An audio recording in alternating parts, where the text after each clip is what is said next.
Get started using your Kitchenaid Spriralizer with peel, core, and slice attachment. Starting with fresh produce, remove stems, then cut the ends squarely, removing any eyes if applicable. Food should be 1.5 to 3 3/4 inches in diameter and less than 5.5 inches in length. Insert the attachment into the hub of your Kitchenaid stand mixer. Secure and place the fruit and vegetable skewer onto the mount. Turn it counterclockwise and click into place. Place a bowl or plate under the Spriralizer attachment and secure the food to the fruit and vegetable skewer, pressing firmly into the skewer.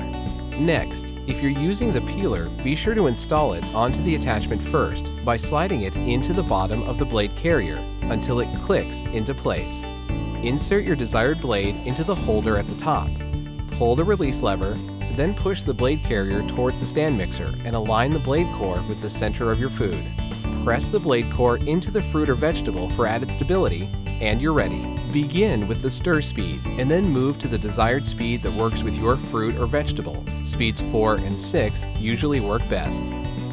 Important: when finished, remove the blades before removing your food item. Disassembling your Kitchenaid Spriralizer with peel, core, and slice attachment. Pull the release lever and push the carrier away from the stand mixer to the end of the rail. Remove all blades used, including both the cutting and peeling blade. To remove remaining food, firmly grip the fruit or vegetable and pull away from the fruit and vegetable skewer.